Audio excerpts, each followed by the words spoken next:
कल्पना कीजिए कि इन 5 श्रमिकों द्वारा एक भयानक दुःस्वप्न में समुद्र के नीचे 30 इंच चौड़े तेल पाइप के अंदर बिजली की गति से खींचा जा रहा है। लेकिन उनमें से केवल एक ही पूरी दुनिया को अपनी दर्दनाक कहानी बताने के लिए जीवित वापस आया और 1 बजे एक ड्राइवर के साथ एक गोप्रो कैमरा जुड़ा हुआ था, जिसने दुर्घटना के महान क्षण को रिकॉर्ड किया। और इस कैमरे में रिकॉर्ड हुआ भयानक मंजर देखकर आप कांप उठेंगे। फरवरी 2022 की 25 तारीख को आखिरी कंपनी के 5 कर्मचारी दक्षिण अमेरिका के उत्तरी तट पर पॉइंट नाम के एक तटीय शहर में आए। मैं समझ गया कि एक पाइपलाइन के अंदर मेंटेनेंस का काम था। यह पाइपलाइन बारे फील कंपनी के एक घर की है। यह कंपनी एंड टोबैगो में स्थित है। वे पाइपलाइन के एक हिस्से पर काम कर रहे थे जो लंबे समय से बंद था।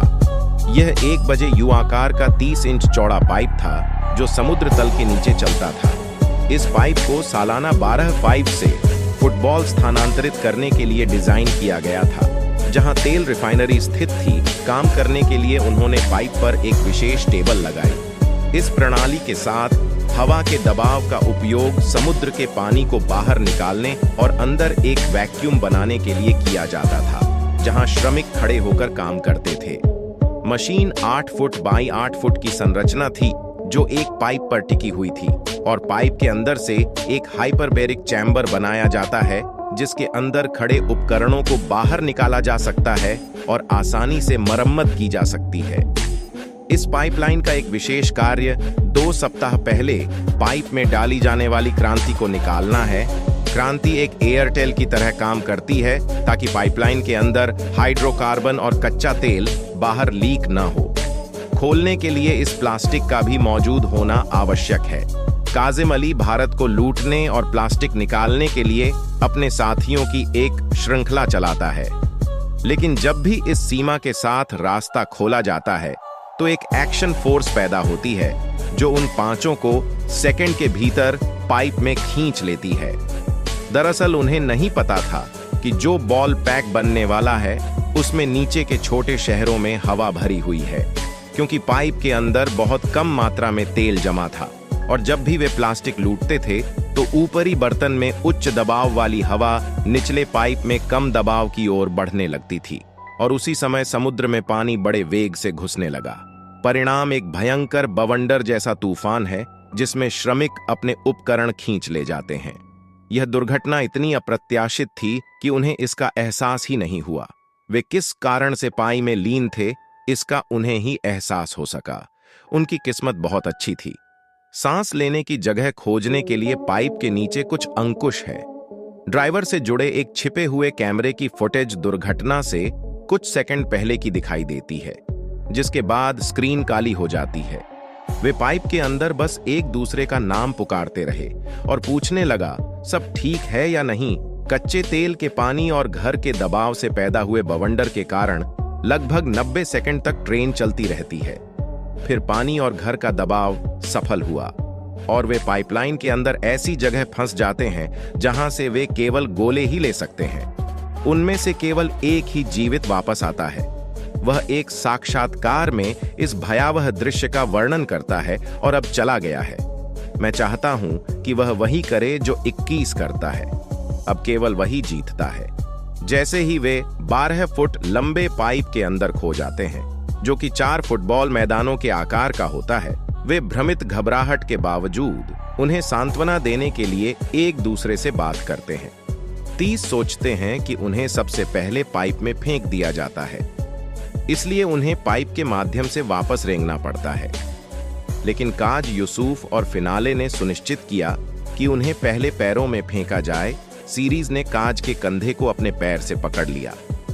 फिर वह बाकी लोगों को एक दूसरे के कंधों पर पैर रखने का आदेश देता है, और चूंकि फाइनल सभी के नीचे होता है, इसलिए उसे आदेश दिया जाता है। इसलिए उसने सभी को धक्का देकर गिरा दिया। इस प्रकार विचार के साथ 1 बजे धीरे धीरे बढ़ने की ओर बढ़ता है। लेकिन समस्या यह थी कि ये 5 कारें बैकलॉग से भरी हुई थीं। लगभग 1 घंटे की कोशिश के बाद वे केवल कुछ इंच ही आगे बढ़ पाए। टूटे हुए हाथ, पैर, आंखें और नाक हमेशा कच्चे तेल से जलते रहते हैं, और इसके साथ ही गहरा काला अंधेरा यह जगह नर्क से भी ज्यादा भयानक रूप धारण कर लेती है। कई घंटों की कोशिश के बाद उन्हें एक और भयानक खतरे का सामना करना पड़ा।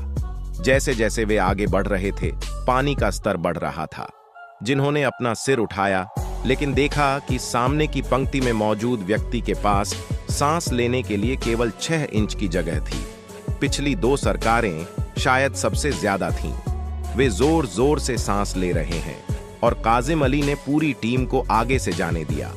इसलिए उन्होंने उन पर शासन करने और आगे बढ़ने का फैसला किया ताकि वे ग्रीस के पक्ष में दूसरों को खोजने का प्रयास करें, और काजल ने उनसे साझा किया कि चाहे कुछ भी हो, वे कोई रास्ता निकाल लेंगे और शेष 7 शवों को बचाने का कोई रास्ता खोज लेंगे। योजना के अनुसार वे दोनों अपने सिर को जितना संभव हो उतना ऊपर उठाकर आगे बढ़ते हैं, फिर शासन करते हुए समय पानी के माध्यम से जितना संभव हो उतना आगे बढ़ता है। कई आसन करने के बाद वे दोनों विवाह के बाद तक पहुंचते हैं। दरअसल दर्द की वजह से कुछ जगहों पर पाइप इसके पीछे है। वे दोनों राइजर पाइप के लगभग करीब हैं, जिसके माध्यम से वे बाहर निकल सकते हैं। सौभाग्य से उन्हें सड़क पर 2 ऑक्सीजन टैंक मिले, जो पाइप के अंदर तारों के साथ आए थे, जैसे कि उन्हें उनकी आवश्यकता थी। उन दोनों ने बाहर निकलने के लिए आगे बढ़ने के लिए 2 ऑक्सीजन टैंकरों का इस्तेमाल किया। काजी नाम का यह वार्ड गंभीर चोटों के कारण तेजी से आगे बढ़ने में असमर्थ था, इसलिए उन्होंने इस 2 बजे बैंक 30 की मदद लेने का फैसला किया। अकेले ही बाहर निकलने का रास्ता खोजें और अंदर फंसे 4 लोगों को निकालने के लिए टीम बुलाएगी। क्रिस अपने ऑक्सीजन टैंक को अपनी छाती के करीब रखने वाले पहले व्यक्ति थे और धीरे धीरे आगे बढ़े। लेकिन अचानक उसके मन में एक और डर पैदा हो गया। क्या होगा यदि यह वार्षिक के बजाय 12 है, क्योंकि 12-5 का भी इनफ्लेटेबल प्लान लगभग 50% तक अटका हुआ है। फिर वह अपने निर्माता को याद करता है और आखिरी बार खुद को पोस्ट करता है और फाइनल में आखिरी खुली हवा में सांस ले सकता है और 6 तक पहुंचने के लिए क्रिश पाइप को जोर से मारना शुरू कर देता है और बचे हुए लोग ऊर्जा से चिल्लाने लगे।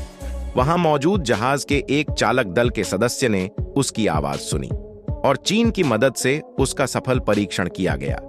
30 ने बताया कि जैसे ही वे खुले आसमान के नीचे आए, 4 ड्राइवर अभी भी पैरों के नीचे जिंदा फंसे हुए थे और वे बहुत खराब स्थिति में हैं। क्रिस 4 ड्राइवरों और उनके 25 का यथासंभव विस्तार से वर्णन करने का प्रयास करता है, लेकिन दुख की बात है कि इस लेंस कंपनी की टीम वापस नहीं आ सकी और भगवान पर भरोसा नहीं कर सकी।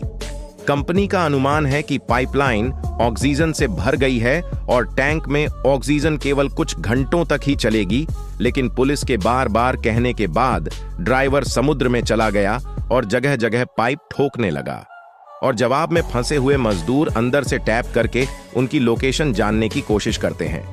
जब श्रमिकों ने बाहर से पाइप की थपथपाहट सुनी तो उनमें आशा की किरण जगी जागता है और अंदर अपने उपकरण पूरा करने के लिए 12 शायद पेशेवर गोताखोरों के आने का इंतजार करता है। वे घंटों तक पाइप के अंदर बचाव अभियान का इंतजार करते हैं और हर बार गिनते रहते हैं कि शायद उन्हें 12 स्टार दही या लाइव दिखाई देगा, लेकिन अफसोस कि उन्हें कोई रोशनी नहीं दिखती है। वे बाहर से ऑक्सीजन टैंकर भेजते हैं। धीरे धीरे समय बीतता जाता है। तीरंदाज कार्यकर्ता तब इंतजार करता है, घायल हो जाता है और भूख से मर जाता है। रात 1 बजे सिएटल में बढ़ते तेल के धुएं और कार्बन डाइऑक्साइड के कारण वे जिंदगी की जंग हार गए।